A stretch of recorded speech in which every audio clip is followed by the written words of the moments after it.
बिस्मिल्लाहिर्रहमानिर्रहीम, अस्सलाम वालेकुम।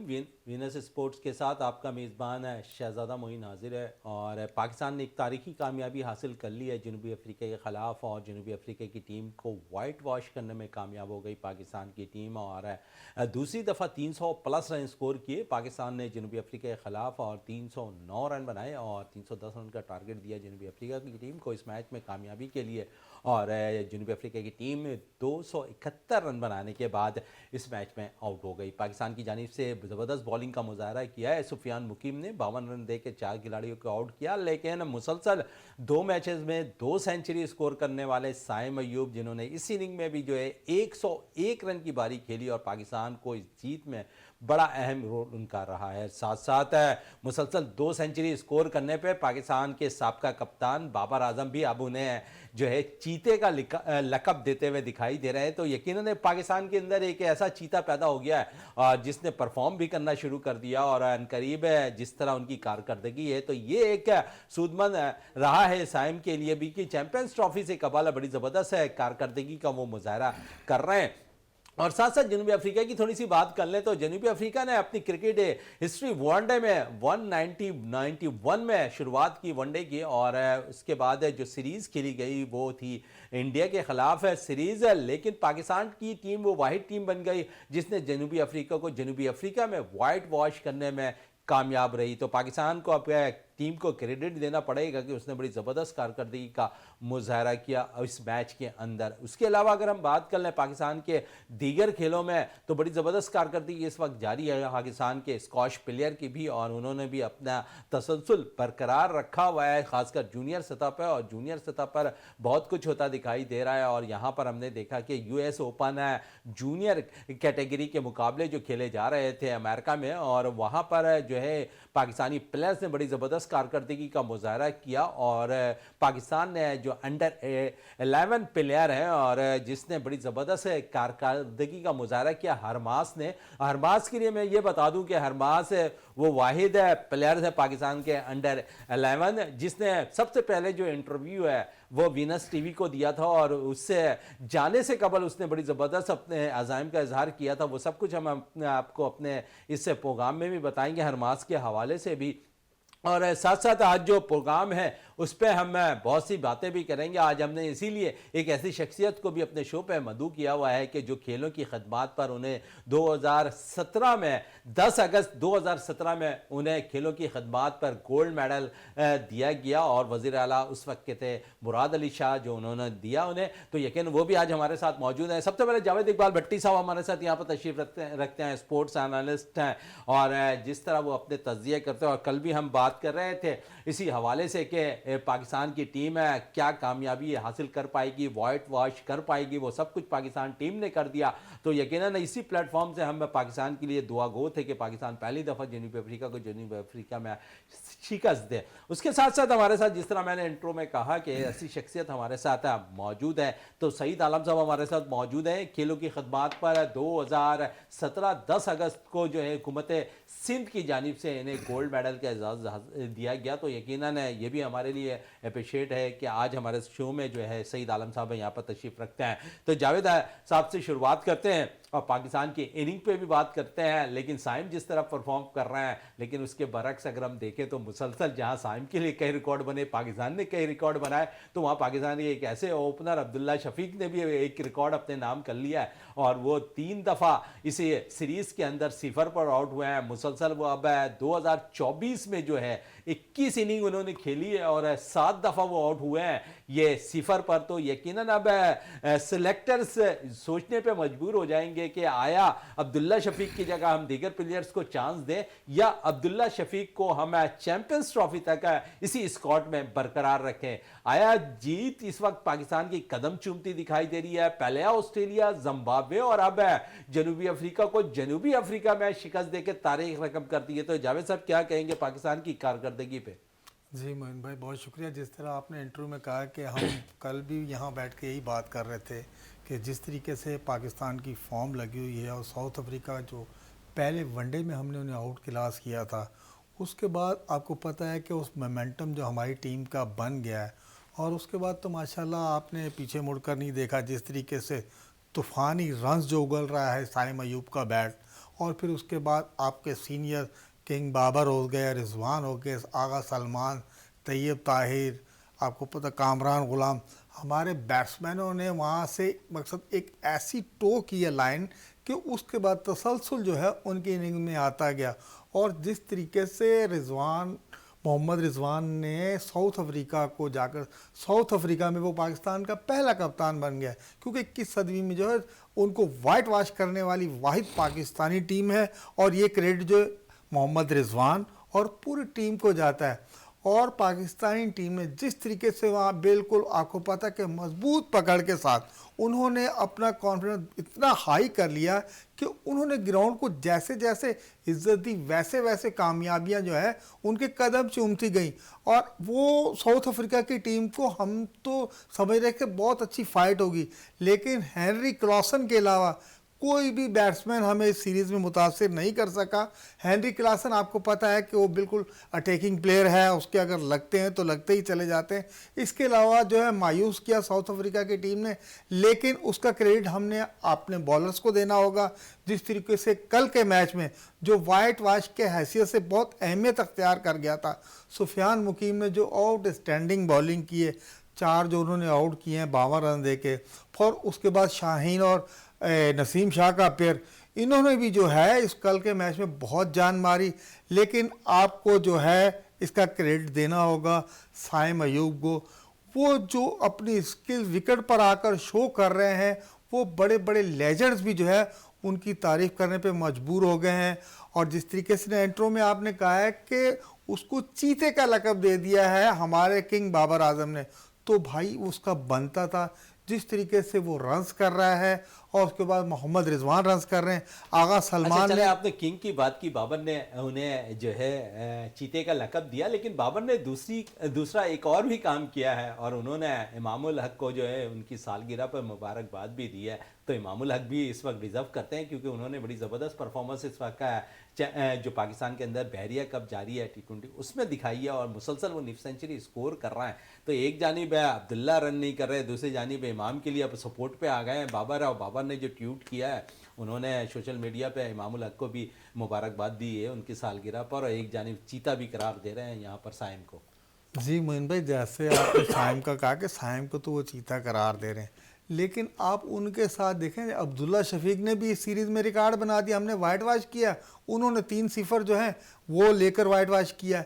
तो उनकी परफॉर्मेंस अब जिस तरीके से देखिए, जो हमारा ग्रास रूट लेवल है जहाँ से प्लेयर परफॉर्मेंस करके आता है, और इमामुल हक की आप बात कर रहे हैं, वो थ्रू आउट बहरिया कप में रन्स कर रहा है, 3-4 बारियाँ उसने 50 की खेल दी हैं। तो उनको उन्होंने जो है ट्वीट किया है, उनकी सालगिरह को मुबारकबाद दिए। इसमें ये नहीं कि उन्होंने बिल्कुल टीम में सिलेक्ट किया, लेकिन इतने बड़े प्लेयर्स की, पाकिस्तान का सबसे बड़ा प्लेयर किंग बाबर आजम अगर ट्वीट कर रहा है तो इसमें कोई ना कोई तो पनाह होगी ना कोई राज जरूर छुपा है। और इससे पहले इस राज के हवाले से अगर थोड़ी सी बात कर लें तो फ़खर जमान को बड़ा महंगा पड़ा है ये राज, क्योंकि वो जब ट्वीट करता है तो और अब तक है ट्वीट के बाद वो टीम से बाहर तक हैं, और इस पे यकीनन अब सोच विचार की ज़रूरत है कि फ़खर जमान वापस आते हैं, इमामुल हक टीम में वापस आते हैं अब्दुल्ला शफीक की जगह, या फिर continue Abdullah Shafique champions trophy में पाकिस्तान की नुमाइंदगी करते हुए दिखाई देते हैं। लेकिन ओवरऑल अगर देखें तो पाकिस्तान कंटिन्यू सीरीज जीत रहा है, और इस वक्त अगर टीम में तब्दीली ना की जाए तो वह ज़्यादा सूदमंद साबित हो सकता है। अब्दुल्ला शफीक नो डाउट बड़े प्लेयर हैं, उन्होंने जिस तरह बैटिंग साबका अगर देख लें तो उनके रिकॉर्ड्स बड़े ज़बरदस्त हैं, और जिस तरह वो परफॉर्म करते हैं सिर्फ बैट पैच उन पे आया हुआ है और ऐसा लगता है कि उनके बैट से रन उगलना ख़त्म हो गया है। लेकिन हम भी दुआ गए हैं कि जिस तरह साइम परफॉर्म कर रहे हैं, जिस तरह दीगर प्लेयर परफॉर्म कर रहे हैं, इसी तरह अब्दुल्ला शफीक दोबारा फॉर्म में आए और कंटिन्यू इसी तरह रन करें जिस तरह माजी में करते हुए आए हैं। तो इसी तरह हमारे साथ आज एक बड़ी शख्सियत है, सईद आलम साहब मौजूद है। सिंध हुकूमत ने उन्हें 2017 10 अगस्त को जो है खेलों की खिदमत पर गोल्ड मेडल से नवाजा था। तो सईद साहब सबसे पहले तो थैंक्स है विनेस स्पोर्ट्स पे आने का आपका। खेलों की खिदमत एक बहुत बड़ा काम होता है, और आज ऐसा लगता है कि हम जो खिदमत अदा करने वाले लोग हैं वो शायद खेलों से दूर हो गए हैं। अब अपनी मुफादात के तहत जो है लोग काम कर रहे होते हैं। आप जैसी शख्सियत माजी में जिस तरह काम करती रही, उसका सिला देखा हमने कि आपको सिंध हुकूमत की जानिब से गोल्ड मेडल का एजाज़ दिया गया, तो आप समझते हैं कि अब लोगों की कमी हो गई है या सिर्फ अपने नाम के लिए लोग जो है अब काम कर रहे हैं स्पोर्ट्स में? असल में बात यह है कि स्पोर्ट्स जो है ना, उसकी वो हुकूमत जो है सपोर्ट नहीं करती। आप ये देखें कि लेकिन हुकूमत कैसे नहीं सपोर्ट करती है? सही साहब है, ये खिलाड़ियों को नहीं करती, फेडरेशन को नहीं करती, एसोसिएशन को नहीं करती है, लेकिन अगर देखें तो जो खेलों की मोहब्बत करने वाले लोग हैं उन्हें तो करती है ना। इसका आप देख लें कि सामने आपको उन्होंने गोल्ड मेडल से नवाजा, नजरें उनकी तमाम जानिब होती हैं। असल में मेरा जो मसला है वो ये है कि मैंने 63 में मैट्रिक किया था, उसके बाद 64 में जो है एक जोडू आया था, नया नया जोडू आया था, तो मैंने वो ज्वाइन किया था। और उस वक्त से वो चक्कू होता था, वो इस तरह का, वो बस वो बाकी कोई फाइटिंग वाइटिंग का कोई नहीं आया था 64 में। तो एक अलीम साहब थे, नेवी के, रिटायर्ड नेवी के थे, उनका दक्कन हेल्थ सेंटर था महमूदाबाद में, मैंने वो ज्वाइन किया। वहाँ पर उनके साथ काफ़ी टाइम हो गया। उसमें वो जोडू तो ज़्यादा कम कराते थे, वो जो थे फाइट और पहलवानी के ज़्यादा वो थे। तो मैं ज़रा सा उससे वो हुआ, क्योंकि वो कहते थे कि आप जो आए सुबह सुबह आइए, चने खाइए और ये सब। वो तो मैं फिर उनको 3-4 साल के बाद मैंने उनको छोड़ के फिर मैं चला गया नागामन मार्शल आर्ट YMCA। वहाँ मैंने जो है ना 6-7 साल गुजारे हैं, उनके चीफ पैटर्न भी था मैं। किस साल की बात करें, वो साल कौन सा था? ये तो मुझे याद नहीं, ये इतना याद है मुझे कि मैंने वहाँ पे अच्छा 6 ये साल बताएं, से- उस वक्त क्योंकि उरूज हॉकी का हुआ करता था, आप जिस दौर की बात कर रहे हैं उस वक्त, क्योंकि आपने YMCA का जिक्र किया तो मैं इसलिए पूछना चाह रहा हूं कि उस वक्त हॉकी बड़ी होती थी YMCA में, लेकिन उसके बाद हमने देखा कि वो हॉल बन हॉकी का गए, तो बहुत ठेके बुरा में चीजें चलने अब असर हो लगी। गया। नहीं तो हॉकी तो हमारी बड़ी टॉप पे थी, और जितने ये थे टॉप के, ये लोग सब से मेरी मुलाकात थी। इस्लाम ये सब मेरे दोस्त थे, अच्छे थे, और बड़ा अच्छा इनका वो था इमेज। अच्छा, YMCA खत्म होने से नुकसान हुआ खिलाड़ियों का? नहीं, YMCA ख़त्म नहीं हुआ, वो क्लैश हुआ था उनका एक, वो उसके स्काउट्स के जमहूरी का आगे है ना कैंप, उनके उससे कि भाई ये मैदान जो है हमारा है, वो हाई कोर्ट केस चला गया, वो बड़ा लंबा चौड़ा केस है, वो छोड़ दे। मैंने वहाँ पर जो है ना जिस किया था उस वक्त बहुत अच्छा था। वहाँ पे 3-4 गेम 5 गेम होते थे वहाँ पर, और मैंने वहाँ पर काफ़ी अरसे जो है टाइम दिया है मैंने। उसके बाद फिर मेरी जॉब लग गई। जॉब लगी तो फिर वही अगली बात है, आपको पता है, नई जॉब छोड़ना पड़ा मुझे, मैं बैंक में लग गया था। उसके बाद फिर 7-8 साल बीच में मैंने गैप किया। गैप के बाद फिर मैं चला गया था पाकिस्तान किकरी ग्राउंड जो है, बड़ा ककरी मशहूर है, जिम्नाजियम है, वहाँ पर मैंने जो है 8-10 साल तकरीबन गुजारे हैं, और वो बहुत अच्छा जिम था। आज भी वो है, वहाँ से जो है एशियन चैम्पियन निकलते हैं, और वो बड़ा बेहतरीन जगह है। वहाँ पर 3-3 4-4 शिफ्टें लगती हैं, लेकिन बस वो कुछ आपस अच्छा, के मैं क्या। आपसे ये जरूर पूछना चाहूंगा सही साहब है कि माजी में खिलाड़ी ज्यादा मेहनत करते थे या अब? नहीं, माजी में करते थे, वो उसका शौक था। अब आपको कौन नजर आता है? अनवारुल हक इतने पुराने ज़माने के वो करते हैं, वो आपके इनामुल्लाह साहब का बेटा हिदायतुल्लाह, वो लोग सब वो हो गए हैं बिल्कुल। यानी पहले क्या- ये था कि इनकी बड़ी वो थी इन लोगों की। अच्छा, आप जिस दौर में थे उस वक्त जो है खेलों की सरपरस्ती आप लोगों को कौन क्या करता था? अब तो हम देखते हैं कि आप खेलों की सरपरस्ती अभी भी करते हैं, लेकिन माजी में आप लोगों को कौन सपोर्ट करता था उस वक्त? असल में खेल जो है वो एक है जिसको कि सरपरस्ती लोग करते हैं, वो है क्रिकेट। उसको जो है स्पॉन्सर भी मिलता है, और हर कोई बाकी ये जो कराटे, वो शो, कंग फू, ये सब इन खेलों को बहुत मुश्किल से जो है स्पॉन्सर। अच्छा, और आप इस कराटे स्पॉन्सर के से बगैर आपने नहीं चल शुरुआत सकता। की है सईद आलम साहब, और अब कराटे ही से हम देखते हैं कि डिफरेंट शाखें निकल गई हैं। बहुत तो शाखें। शाखे के हवाले से अब बताएं कि खिलाड़ी हर शाख में अब नजर आ रहा है, हर शाख में खिलाड़ी गोल्ड मेडल जीत कर आ रहा है। अब असल में इतने गेम निकल आए हैं कि पूछे मत, और जो इंडोर गेम निकल आए हैं वो तो आपके थोक के भाव हैं। उसमें तो वो जो है आपके लोडू भी है, शूटिंग भी है, और आपके वो जो भी है, ये सब अब निकल आए ये खेल। लेकिन ये है कि ये खेल भी अच्छे हैं, ये मेरी नज़र में बहुत अच्छे हैं। वो इस वजह से कि इनमें एक तो टाइम वेस्ट नहीं होता। क्रिकेट मैंने मोहम्मद अली शाह साहब क्यों, मैं बड़ा वो था, असगर स्टेडियम में जाया करता था। लेकिन ये होता है कि वो क्रिकेट में ये हुआ कि आउट हुए आप, फिर अब आप समझ लीजिए कि एक दिन के लिए आप समझ लें कि वो हो गया।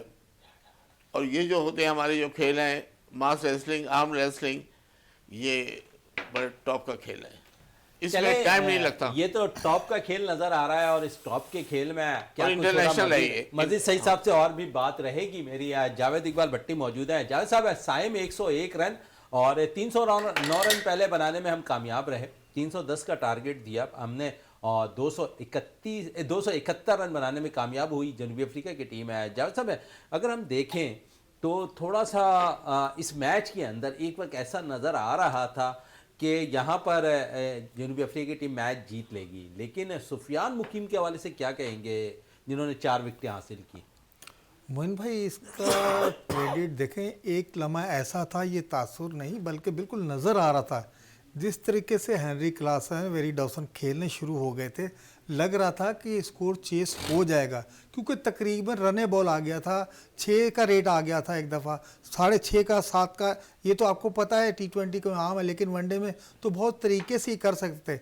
लेकिन उसके बाद रिजवान ने जिस तरीके से सुफियान मुकीम को इस्तेमाल किया है, और उनको जो है पहले ओवर में विकेट पहली बॉल पे मिल गई, लेकिन उनको रन्स लगे, 2 में 25 रन लग गए। लेकिन रिजवान का कमाल क्रेडिट देंगे आप उसे कि उसने जिस तरीके से उसको वक्फे वक्फे से इस्तेमाल किया, और फिर साइम का जो साथ इस्तेमाल किया, ये जो उनका पेयर बना है, यही पेयर जो बॉलिंग का था, ये आपको मैच में वापस लाया साइम। और फिर आपको जो फिनिश, आखिरी जो टच थी, वो सुफियान मुकीम ने दी। नहीं तो ये मैच एक तरफ लग यही रहा था कि साउथ अफ्रीका जिस तरीके से हेनरी क्लासन के शॉट जा रहे थे कि साउथ अफ्रीका आराम से चंद ओवर पहले भी ये मैच जीत सकती है। लेकिन आपको क्रेडिट देना होगा सुफियान मुकीम को, जिसका डेब्यू था, और उस लड़के ने जो पहले ओवर में उसको रन लगे हैं, और फिर प्रेशर में उसको संभलना जो है, सीखना सिखाना, इस मैच में मैं ये समझता हूँ कि सुफियान को जिस तरीके से मोहम्मद रिजवान ने यूज़ किया है, उसको इस्तेमाल किया कि किस तरीके से आपने प्रेशर में बॉल करनी है। और देखिए, रन भी अगर लग रहे हैं तो बॉलर्स को ही रन लगेंगे तो बोर्ड पे जाएंगे। तो मैं ये समझता हूँ सुफियान मुकीम की जो परफॉर्मेंस थी बहुत शानदार थी इस मैच में। चलें, सुफियान मुकीम की जो परफॉर्मेंस थी वो शानदार थी, इस पर ज़रूर और भी बात रहेगी, दीगर प्लेयर्स के हवाले से भी बात करेंगे। सईद साहब की तरफ चलता हूँ वापस है। सईद साहब, जिस तरह दीगर खेलों पर अगर हम देख लें तो बहुत ज़्यादा अब गैर फाल सिचुएशन बन गई हैं, और ऐसा लगता है कि इस बेस पर खेल तबाह हो रहे हैं। जो फेडरेशन से मुंसलिक होते हैं, आप समझते हैं वही अगर चुनाव अच्छा करें अपने प्लेयर्स का, तो वो ज़्यादा बेस्ट होगा, या बजाय इसके कि जो गैर फाल एसोसिएशनें बनी हुई हैं वो अपना रोल अदा कर रहे हैं, लेकिन उसमें हम देखते हैं कि बहुत से अच्छे प्लेयर्स भी खेल रहे होते हैं। मैं जब बैंक में था तो वहाँ पर मैंने बहुत सारी टीमें बनाई हुई थी। शौकत अली काजमी साहब मरहूम हमारे प्रेसिडेंट थे, वो बहुत शौकीन थे। वो कहते थे कि साहब खिलाड़ी जो है तोड़ के लाओ, लेकिन टॉप का लाओ ताकि बैंक का नाम हो। तो हम लोग जो थे उनको 1 महीना पहले याद दे देते थे कि भाई आपने ट्रेनिंग पे चले जाएं, आप लोग प्रैक्टिस करें, और उसके बाद जो है विन करके आए आप लोग वहाँ से।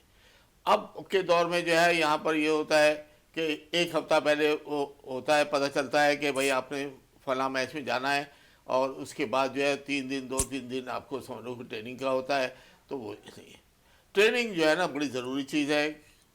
आपको कैंप लगानी चाहिए, जिस टीम का भी हो, कोई खिलाड़ी हो, कोई वो कैंप ज़रूर अटेंड करे, प्रैक्टिस करे, रात दिन एक करे। कैसे नहीं मेडल लाएगा, मेडल पक्का है अगर वो मेहनत करेगा तो।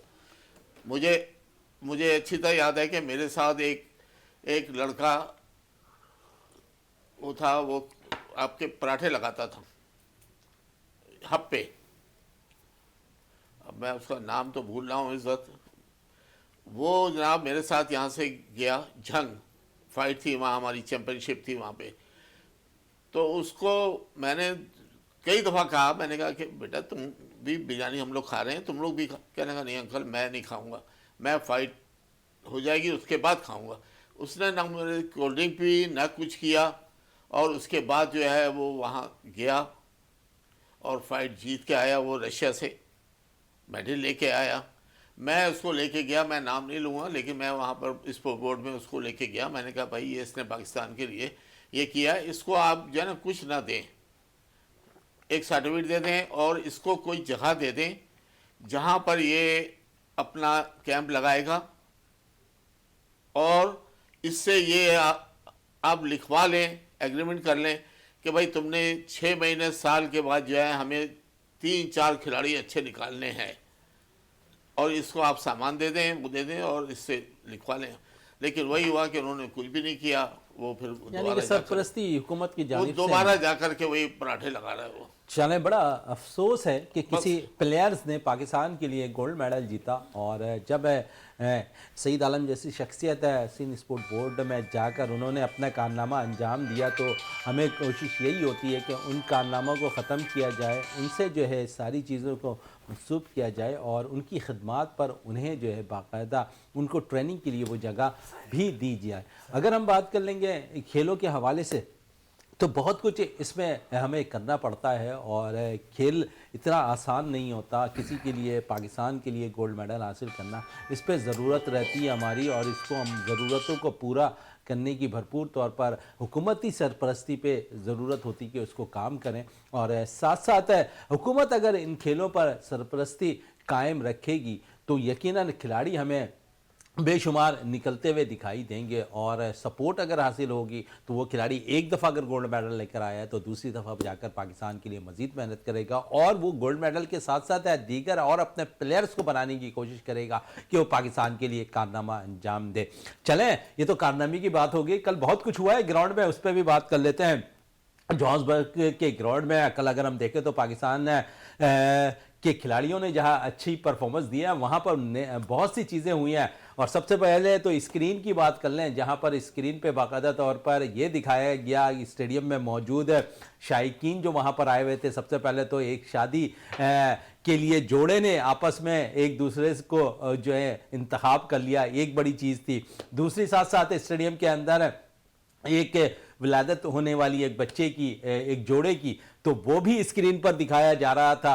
तो चलें, बहुत से नेक ख्वाहिशात खुशखबरियों के साथ कल स्टेडियम रहा, और लेकिन बुरा रहा तो जनूबी अफ्रीका के लिए रहा। जावेद साहब क्या कहेंगे? बहुत सी खुशखबरियां भी ग्राउंड में मिल रही थी, लेकिन शायकीन क्रिकेट जो है ना जनूबी अफ्रीका, वो थोड़े से मायूस भी जनूबी अफ्रीका के प्लेयर्स से रहे।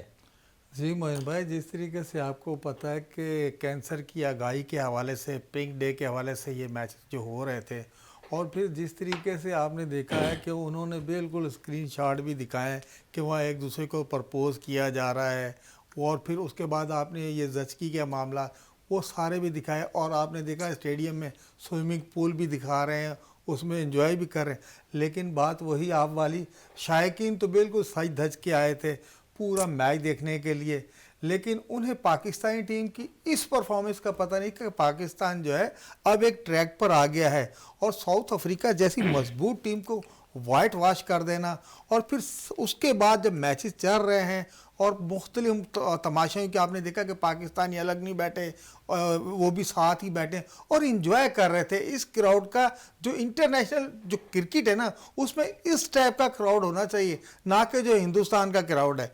तो इस क्राउड ने बहुत अच्छी यादें कैंसर के हवाले से दी, और फिर जब हमने, आपको पता है कि सीरीज़ की ट्रॉफी जब विन कर ली, और फिर मोहम्मद रिजवान ने जो किया वो भी आपके सामने, उन्होंने मुस्तकीम और कामरान को कहा कि आप ट्रॉफी वसूल करेंगे। ये कल जितनी भी चीज़ें थी वो पाकिस्तान क्रिकेट के हवाले से पाकिस्तान के हक में जा रही थी, और यही जो रिजवान जो है जिस तरीके से लड़कों को लेके चल रहा है, हम ये देख रहे हैं कि अच्छा, साथ साथ रिजवान की आप बात कर रहे हैं, तो रिजवान जहां पर अच्छी कप्तानी कर रहे हैं, वहां पर इनिंग भी अच्छी खेल रहे हैं। 53 रन की बारी खेली, बाबर ने भरपूर साथ दिया, 52 रन वो खेलने में रहे। थोड़ा सपोर्ट तैयब ताहिर ने किया क्योंकि कल उन्हें मौका मिला था। तो आप समझ लें हमारा बेंच स्टैंड भी बड़ा मजबूत होता दिखाई दे रहा है, क्योंकि हम अगर किसी को मौका दे रहे हैं, तैयब है, अगर इरफान खान नियाजी ड्रॉप हुए और उनकी जगह पर खेल रहे थे यहाँ पर तैयब ताहिर, तो उन्होंने भी परफॉर्म कर दिया। तो हम आप समझते हैं चैंपियंस ट्रॉफी से कबल हमारी टीम बड़ी मजबूत होती जा रही है। जी वो देखिए नज़र आ गई है मोइन भाई, हम यही यहाँ बैठ के बात कर रहे थे, हम भी इसी टीम पे तनकीद कर रहे थे कि हमारा कॉम्बिनेशन निकल कर नहीं आ रहा है। और मोहम्मद रिजवान को आपने जैसे ही क़यादत दी है, हमने एक हिस्ट्री क्रिएट कर दी है। हमने ऑस्ट्रेलिया को सीरीज़ हराई, जिम्बाब्वे को, और उसके बाद साउथ अफ्रीका में जो वाइट वॉश किया है वो तो कमाल हो गया। जैसे आप कह रहे हैं कि हमने तैयब ताहिर को कल खिलाया, उसने आगा के साथ मिलकर जो पार्टनरशिप दी है वो वही आपकी मैन पार्टनरशिप थी जो आप 308 तक स्कोर को ले गए। क्योंकि आगा सलमान बिल्कुल 48 रन की उन्होंने जारहाना इनिंग्स खेली और तैयब के 28 रन, और फिर 300 रन का मजमू ऐसे नहीं लग जाता। जब आपके सीनियर प्लेयर टॉप ऑर्डर से स्कोर शुरू हो जाता है तो इनिंग्स जो है वो बिल्कुल बिल्ड होती जाती है और एक बुनियाद मजबूत अच्छा, होती साथ है। साथ दूसरी दफा मुसलसल 300 रन प्लस स्कोर करने में कामयाब हुए जनूबी अफ्रीका के खिलाफ। इससे कबल हमारा कोई स्कोर जनूबी अफ्रीका में इतना हाई नहीं था। हम मुसलसल 2 मैचेस में 300 प्लस स्कोर करने में कामयाब रहे। बिल्कुल, हमने उन जो ग्राउंड में रिकॉर्ड था साउथ अफ्रीका के खिलाफ, वो सारे रिकॉर्ड हमने पाँच पाँच कर दिए। और इससे पहले 300 रन 2 दफा पाकिस्तान ने कभी भी साउथ अफ्रीका ने में नहीं बनाए। असल इसका क्रेडिट आपको देना होगा आपके टॉप ऑर्डर से। जिस तरीके के साइम के शुरू पहले दूसरे मैच में 25 रन थे, लेकिन उसके बाद बाबर ने और रिजवान ने मुस्तहकम कर दी नहीं।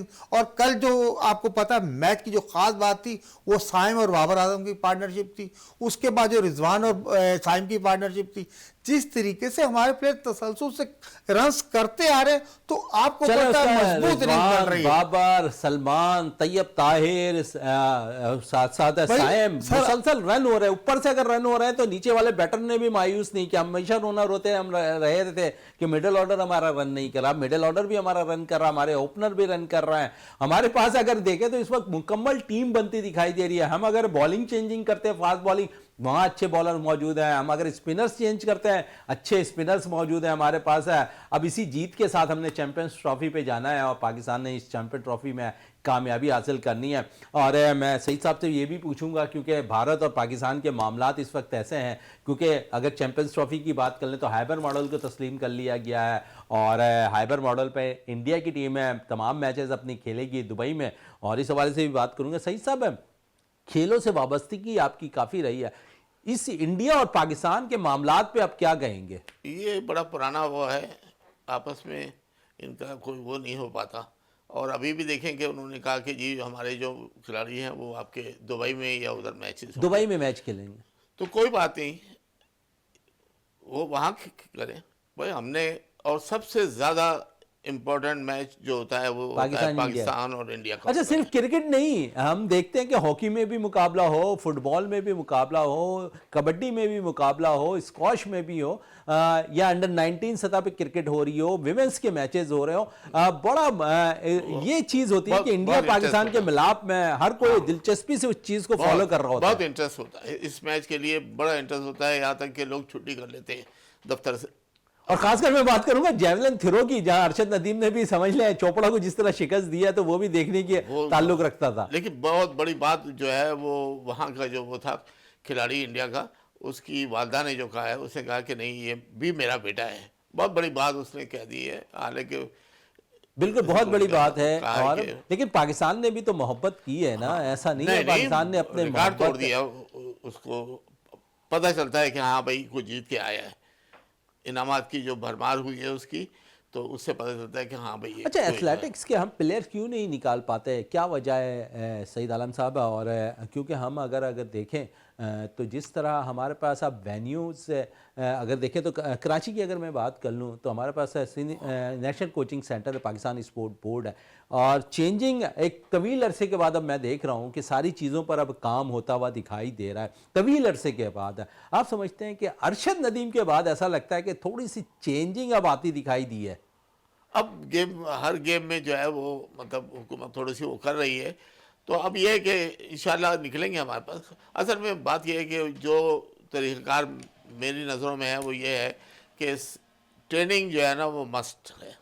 सर, ट्रेनिंग के लिए तो वेन्यू भी चाहिए ना। जब हमारे पास अगर national coaching centre Pakistan sport board के अंदर जाकर देख लें, जो ट्रैक है रनिंग का वो खस्ता हाली ट्रैक है जिस पे तो शायद ही कोई ट्रेनिंग कर सके, लेकिन उसके बावजूद हमारे पास अच्छे प्लेयर्स निकल जाते हैं एथलेटिक्स के भी।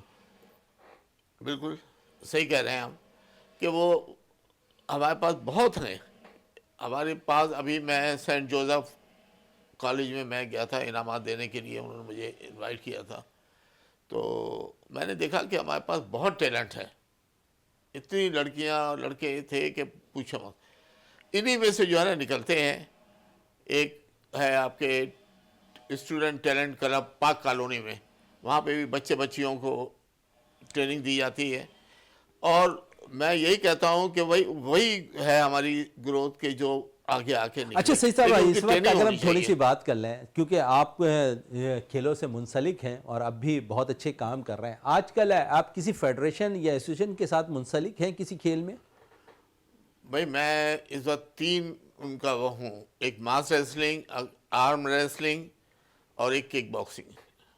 किक बॉक्सिंग को तो खैर मैंने अभी वो कर दिया है कि क्योंकि अब मैं थोड़ा अच्छा, सा दोनों जो है- में मास रेसलिंग की और आर्म रेसलिंग के हवाले से अगर मैं थोड़ी सी बात आपसे कर लूं, तो मास रेसलिंग भी अब पाकिस्तान के लिए बड़ा पॉपुलर होता जा रहा है, मेडल्स इंटरनेशनल आते लेवल जा रहे पे हैं आ गई पाकिस्तान है। के लिए। तो आप समझते हैं इम्प्रूव करना चाहिए उन लोगों को भी जो मास रेसलिंग खेल रहे हैं, उन खिलाड़ियों को भी, उन लोगों को भी, कि वो जिस तरह आप काम कर रहे हैं इस खेल के लिए, जो मेडल्स अब खिलाड़ी लेकर आ रहे हैं। असल में हमारे लोग जो है ना वो वही वाली बात है कि मैं बहुत कहता हूँ कि भाई आप लोग जो है जब भी कोई चैंपियनशिप हो या कुछ हो तो आप 15 दिन 20 दिन पहले जो है कैंप लगाएं, उसमें रात दिन एक करें, फिर देखिए कैसे नहीं। बिल्कुल लेकिन होता नहीं सही है, साहब कह रहे ये हैं कि होता 15-20 नहीं है। दिन पहले कैंप लगना चाहिए किसी भी इवेंट का, और वहां से टैलेंट मजीद निकलकर सामने आएगा। मैच के हवाले से अगर थोड़ी बात करें चैंपियंस ट्रॉफी के हवाले से, जावेद साहब अब दुबई फाइनल हो गया है हाइबर मॉडल, और साथ साथ मैं ये भी पूछना चाहूँगा आपसे, क्योंकि इस वक्त अगर हम सूरत हाल देख लें तो इंडिया ने इस चीज़ को तो तस्लीम कर लिया है कि पाकिस्तान 3 साल तक भी हाइबर मॉडल पर मैचेस खेलता रहेगा, जो आईसीसी ने वजाहत की है इस बात की। तो आप समझते हैं पाकिस्तान अपने मौके पे कायम रहेगा? क्योंकि 2-3 चीज़ें ऐसी हैं जहां पर हमने अभी ऐसा लगता है कि जाकर इंडिया में खेलने थे, लेकिन अब वो भी हम हाइबर मॉडल पर खेलेंगे। T20 वर्ल्ड कप है, पाकिस्तान वर्ल्ड कप, इसके अलावा विमेंस का वर्ल्ड कप है, तो ये चीज़ें हो रही हैं। आप समझ रहे हैं कि यह हाइबर मॉडल हमेशा पाकिस्तान के साथ ही रहेगा 3 साल तक? और साथ साथ ये भी, क्योंकि पिछले दिनों जो है पाकिस्तान क्रिकेट बोर्ड के मोहसिन नकवी साहब जो चेयरमैन है पाकिस्तान क्रिकेट बोर्ड के, वो भी दौरे पे नेशनल स्टेडियम आए, उन्होंने तामीराती काम का जायज़ा लिया, मीडिया से बात की। लेकिन एक अच्छी चीज़ रही जब उन्होंने मीडिया से बात की और national bank cricket ground Karachi के हवाले से बात की, तो उन्होंने कहा 2700 गाड़ियों के लिए हम बाकायदा तौर पर यहाँ पर इंतजामात कर रहे हैं। जिन शायकीन क्रिकेट को परेशानियाँ होती थी वो परेशानियों से अब बचते दिखाई देंगे।